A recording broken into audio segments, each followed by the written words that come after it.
Hi, this is Ron Nutter with another edition of Tech Bites with Ron Nutter. This time we're going to get into installing one of the LED Sylvania, trying to get it turned here where I can see it, LED Sylvania smart bulbs from the folks at Sylvania LEDadvance. And this one is going to be HomeKit only, but they do have a version that will work with Samsung Smartthings and the other platforms out there. But that's going to be in a later version. Right now, the one that they were able to send me was HomeKit only, which is just fine. But we'll show you in 3 steps how you can get it done now.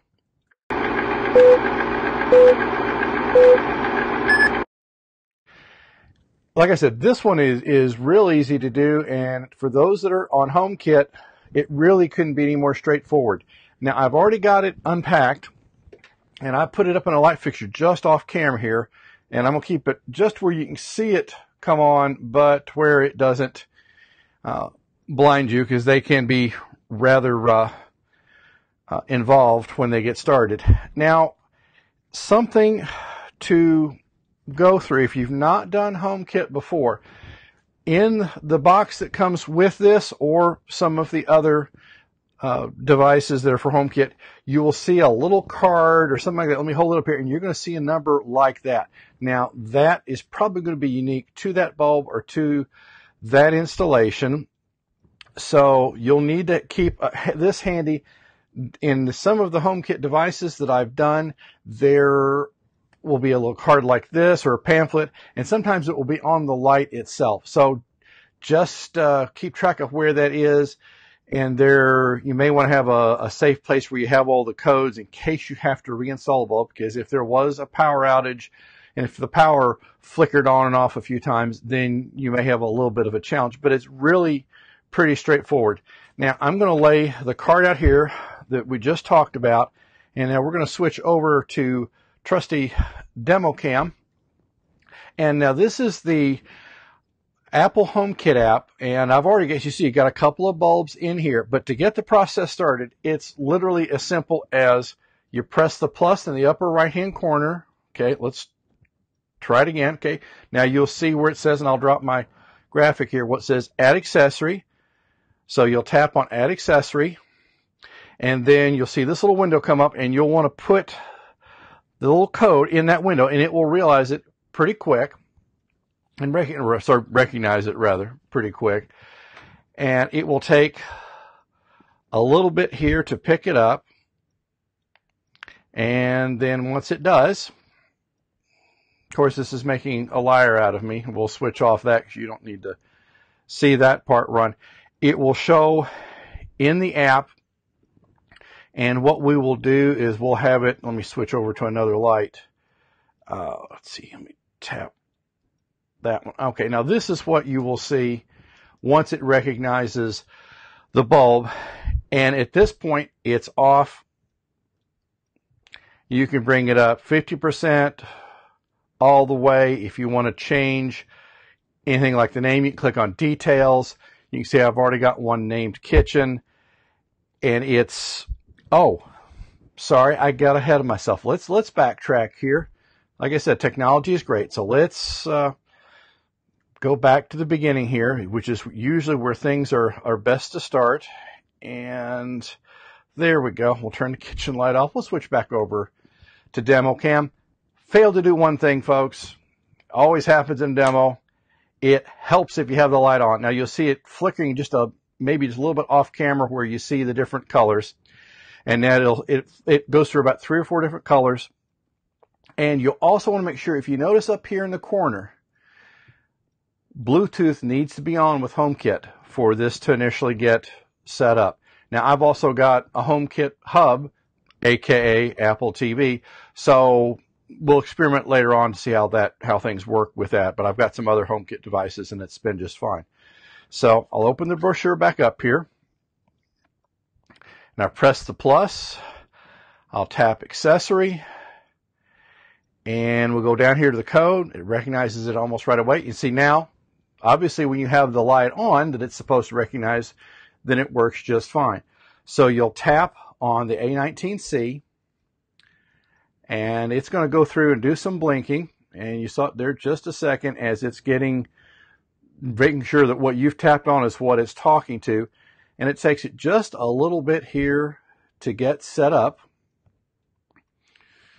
And of course, the faster you want it to go, the longer it's going to take, but it should be done here momentarily. And then you will see, there we go, says added. Now, and then it blinks several times there to let you know that it has been recognized by the system. So a couple of things we want to do right away. First, we'll just tap on the name. And if you tap on that X all the way over to the right, that completely erases that line. And we'll just call this, here. I was going to call it Lab, but we'll call it Studio. And we've got the name there, so we'll click, or tap on Done. I'm used to saying click, sorry. Now, it's set up in a default room to start with. So what we can do is I've already got HomeKit devices set up in kitchen and living room, but we'll go down here and create a new room, and we'll call that Studio. And then we'll click Done. You can have wallpaper for the room. There's all sorts of things you can do. I've pretty much kept mine pretty much plain Jane. And so we've got it labeled Studio, in-room Studio. Maybe not the best choice, but what I want to see is how it handles and distinguishes between a room of the same name as the device. Shouldn't be a problem because I think the room names are more for your benefit to get them up and running. And then you tap Done. And now you see this is up and running. Now, everything we're talking about, I have got links in the description here on YouTube where I give you the link to the HomeKit. If you don't have an iPhone or think about getting one, there's a link to one there as well. If you, I'd really appreciate it because it would help me with some things I'm doing with the channel. If you'd click on the subscribe button, I've got a mailing list I'll be starting up. So there will be ways where I'll be able to reach out to you if I've posted a new video. And sometimes not everybody has notifications turned on with YouTube, but that way I can reach out to you for that. If I find a special deal that may not last long enough to where I'll have another video coming out to mention it, that's the kind of things I'll look at doing. You're not going to get 3, 4, 5, 6 emails a day from me. I'm looking probably a few a week, more likely in the order of 2 or 3, but it's not going to be anything major. So to work with the bulb, it's simply just tap on, tap off. So it's already on now. So one tap and you just saw it go off. Another tap, it's on. Now, if you want to do more than that, you can do kind of a long tap. And then what we can do is you just drag down that little slider and it pretty much dims, pretty quickly. So that's not been a problem there. Now, if you really want to get creative, this is a color bulb. We can sit there and make it that color, which you see it changes almost. Let me see if I can get one more camera. I don't want to blind out the camera. You can see how it's working there, and then we can change it to the next color. Of course, we can take it back to white anytime we want to, and you can click on Edit, and then you can really get creative with the color wheel and just about get any sort of color that you might want to have. Just tap Done, and we've got it back on white. So Details takes us back to that screen that you were seeing earlier. So you can change it anytime you want to if you want to move it to a different room. Now, to be included in favorites, if we turn that off and then we'll tap Done, and then we'll tap that screen. Now see, this is the favorite screen here. So you see that's actually changed. So what we'll do is we'll tap on Rooms if we want to. And then the little 3-bar menu up top, and then you'll see Studio. And there it is. So you can have the most common items set up to where they're on the main page as you go in. And if you've got a lot of devices, yeah, that's probably not going to be practical. And to get off this screen and back to the main screen, you just tap on the side of the screen other than where the slider is. And let's see, we go back to kitchen. Well, now it's, oh, here we go, home. If you follow the directions, it's pretty simple. And so you see all 3 devices there. Now, I've got one in my kitchen, and it's just a matter of tap on, tap off. And now this is just using the app. If we kitchen light on.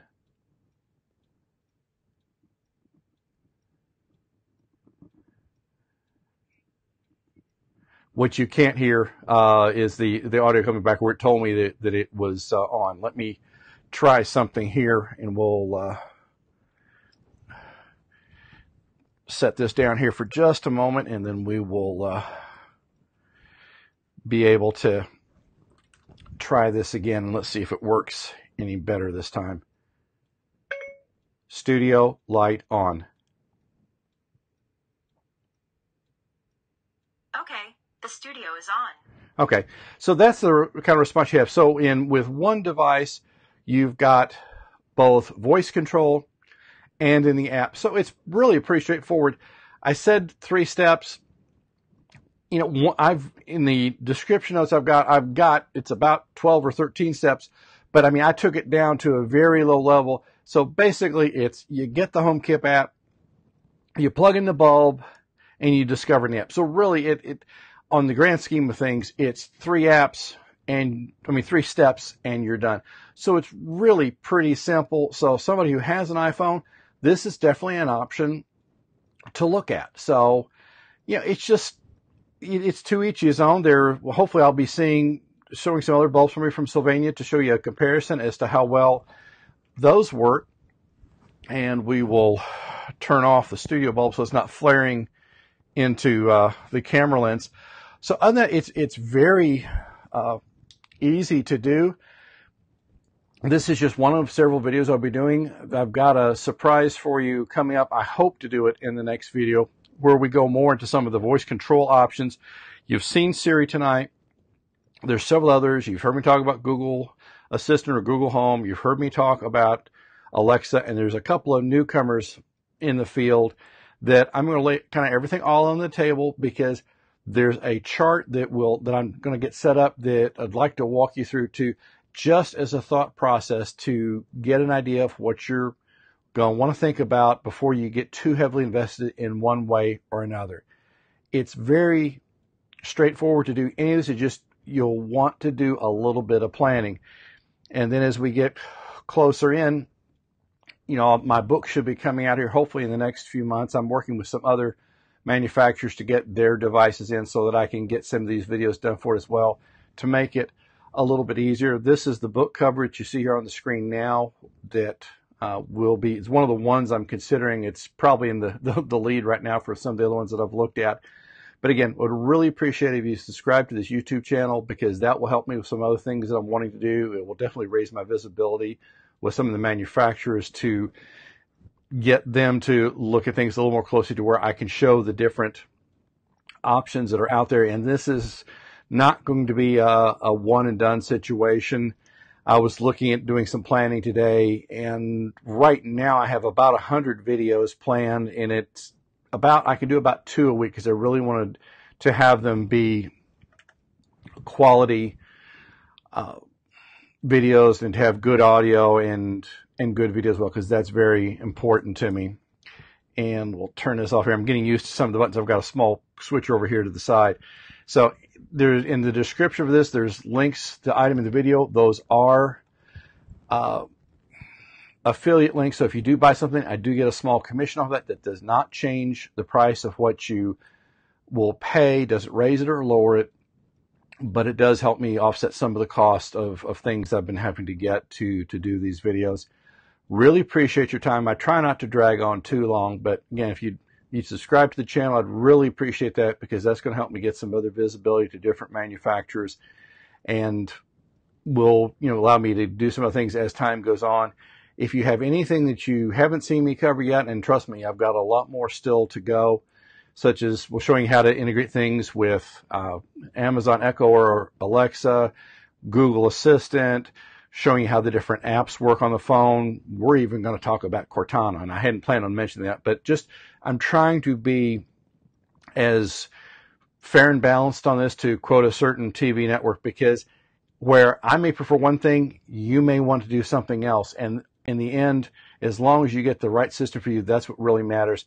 And this also has a serious potential to be a good volunteer project if you're working for a nonprofit who looks for service projects, because you can do something like this very simply. You can do it for probably as little as about $10 if all the right pieces are there to do like a single bulb, because there's some of the items you see me talk about. So it's all an option. Again, if you have any questions, please reach out to me. I'll be happy to do what I can for you and answer your questions.